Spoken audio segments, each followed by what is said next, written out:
Toda a história do nosso passado, quando você estuda direitinho, igual eu mostro para os alunos do curso A Verdadeira História da Humanidade, não é uma linha coerente. A informação é toda quebrada. Não faz sentido a não ser através de uma visão de quem escreveu isso do futuro para o passado. É uma longa história, tem que estudar comigo para entender isso. Quando você olha a informação como se tivesse escrito ela de frente para trás, ela começa a fazer sentido. Como é que podem ter feito isso? Por narrativas?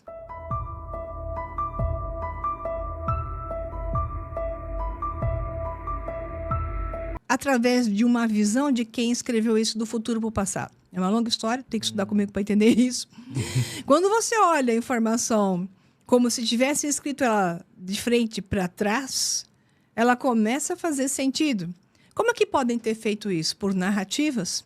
Então, se hoje eu introduzo novos campos de informação, a linha ancestral se quebra. Ela se transforma em um outro potencial. Como se a história estivesse sendo reescrita? Exatamente. É mais ou menos aquela história que fala assim, do efeito Mandela, né? Então, tem gente que lembra que o Mandela morreu na prisão, que era o meu caso, e tem gente que viu depois que o Mandela estava vivo e continuou, saiu da prisão e continuou. Então, o efeito Mandela é um termo que se dá... Você já ouviu falar do efeito Mandela? Não, nunca tinha ouvido falar. Né? Então, essa é uma questão da neurociência muito interessante. É um caso, depois você digita efeito Mandela para entender. Mas você pode aprofundar no efeito Mandela? Sim. Você pode explicar o contexto? Sim, a questão, o efeito Mandela é um exemplo. Tem pessoas que lembram do Mandela morrendo na prisão e depois de um tempo, passou um bom tempo, a gente viu que o Mandela estava vivo e saiu lá e fez um monte de coisa. Você fala, peraí. Ele não tinha morrido na prisão? Um cara morreu na prisão? Eu me lembro da notícia, né? Então, aí você divide a turma que lembra dele morrer na prisão e a turma, isso aconteceu com o Trump também. Como se ele tivesse criado memórias que não 2016, existiram no pensamento coletivo. Ao introduzir certo nível de informação no agora, que estão fazendo isso o tempo todo agora, porque o meio digital facilita isso, quebra a sequência temporal, fazendo com que essa estrutura do tempo, que tem que ser paralela, que se chama de simetria temporal, é que eu não quero usar palavras muito difíceis, mas tem que usar. Eu tentei falar sem ela, mas não dá. Quebra a simetria temporal. Isso faz com que, então, algumas informações daquele passado anterior fiquem ainda na memória ancestral de algumas pessoas e no jornal, na mídia, nos livros, existe uma que você fala, peraí, eu não tô louca. Eu lembro que não era assim. Né? Caramba. Então, isso acontece não só de memória, acontece com sítios arqueológicos, onde a história não faz sentido, né? Então, nós temos vários sítios arqueológicos. Bom que a manipulação humana sobre a história real da humanidade, e sobre raças e sobre a evolução humana, é tão grande que isso já é em si uma manipulação de linha temporal. Mas não faz sentido quando você olha esses sítios arqueológicos e vê a história que se conta do homem como evolução. Então, tem algo errado. E por que não faz sentido? É só as mentiras contadas? Ou essa história desse sítio arqueológico não faz parte da nossa linha do tempo? E esse sítio arqueológico está aí, mas ele não faz sentido na nossa linha temporal, tá? Então, essas fraturas de tempo, elas hoje estão sendo discutidas em um monte de linhas de discussões sobre o que é a nossa realidade. Então, se a nossa realidade ela é feita do agora, e tudo que existe é agora, o futuro é um potencial que o futuro chega, mas ele se transforma no quê? Em um agora, né? E o passado é a memória que você tem agora. Significa que a informação alterada dentro do seu cérebro, Life is Now, que é o Lean Podcast, Life is Now, né? Exatamente. Então, essa informação alterada muda totalmente o potencial da realidade. Nunca houve tamanho poder de alterar linhas de tempo igual agora. De uma maneira tão rápida, né? Isso. Tão descartável, né? Ainda mais com a IA, com a inteligência artificial, o que tem de gente se filmando como se estivesse lá no Mar Vermelho, né? De uma maneira humorística. Isso. Mas imagina alguém que vai criar uma narrativa diferente por meio de uma IA, né? Falou bem, e isso significa então que estamos em um universo de simulação. O que você chama de realidade, né? Nick Bostrom, o físico, que é a teoria da simulação, ele foi o primeiro a jogar isso para frente. Então, estamos no universo de simulação. Então, o que eu vivo como realidade já é uma simulação. E a partir do momento em que eu começo a simular a simulação, simular dentro da simulação, o que é que acontece? Então, as pessoas estão simulando. Você vê elas no mídia social, é um simulacro de família, um simulacro de influencer. A vida dela é outra. Né? Ela é outra pessoa fora daquela simulação. O que acontece quando a simulação se torna ainda mais dramática? Mais emotiva, você diz? Que sentido mais dramático? Intensa. Intensa. Aonde você não tem mais nenhum instante em que você é você. E você passa a ser plenamente a simulação. O que acontece com isso? Você já percebeu os atores que quando pegam... São cases, né? De estudo. Atores que fizeram papéis extremamente... Tipo o Coringa, né? Isso. E aí eles se perdem e eles não conseguem mais voltar. Eles fazem uma imersão tão grande no personagem que acaba dando uma disrupção neles mesmos. A personalidade própria deles. Aquele rapaz que fez o Elvis, né?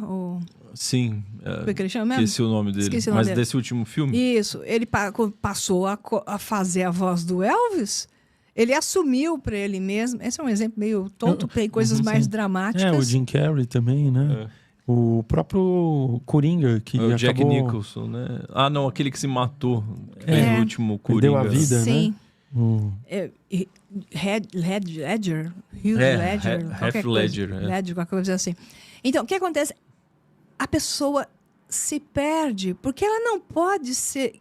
Qual é o final desses caras todos? Nunca é bom. Eles se mantêm em depressão, ficam... Por quê? Porque você não veio aqui para ser a máscara.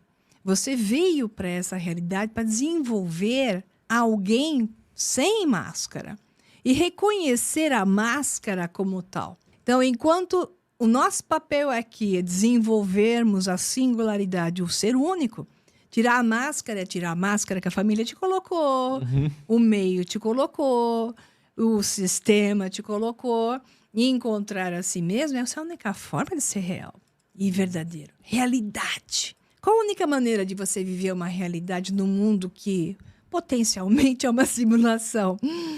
É descobrindo a si mesmo na simulação e não sendo a simulação. Então, o que você vê hoje é um mundo de gente infeliz, perdida, tem todo um monte de aspectos, como falam, perda cognitiva, cérebro encolhendo, inflamação cerebral e física. As pessoas estão mais doentes do que nunca. É difícil alguém que não tem algum problema físico hoje, né? Que já começa, por exemplo, dano intestinal, é dano cerebral. Quem tem intestino permeável tem cérebro problemático, tá? Então, a pessoa vai ter danos no cérebro. Então, eles direcionaram danos para o intestino para que pudesse gerar danos cerebrais. Então, tudo isso levando a dificultar o encontro de si mesmo. Só pondo o ponto do filme aqui, o Show de Truman, né? Sim. É um show genial. Excelente. Com o Jim Carrey, que ele tá exatamente numa simulação. Exato. E ele só consegue sair da simulação quando ele, de fato, percebe quem ele é. Exato. Dentro da simulação. Mesmo sem saber... É que ele vê a verdade, ele vê a verdade. Bem, ele começou... Ele não sabe quem ele é. Ele descobriu aquilo que ele não é. Né? Então, aí é o ponto. Ele descobriu a mentira. Ele ainda tudo não isso aqui sabe é mentira. Quem ele é. O que ele descobriu é quem ele não é. Então, não há como você sair dessa situação de ser o que o sistema quer que você seja. E, portanto, você é infeliz e vai ser sempre... Porque não é para isso que você veio aqui, enquanto você primeiro não descobriu o que você não é. Mas a grande maioria não quer saber o que não é, porque se apegou tamanhamente ao simulacro, à simulação de si mesmo, que é incapaz, tem medo de tirar essa máscara. É como se ele estivesse olhando para a luz que o ofusca e, portanto, ele tem medo dessa luz, né? E por que você acha que as pessoas não conseguem encarar de fato que existe uma outra realidade por detrás delas? Será que não é exatamente esse ponto que você citou? É um medo, é como se a mentira fosse um alicerce da própria personalidade. E tirar esse alicerce é como você tirar o alicerce de um prédio, ele vai desabar. É a carta do tarô, é o louco, né? Então, quando te chamam de louco numa realidade como essa, lembre do exemplo da carta do tarô.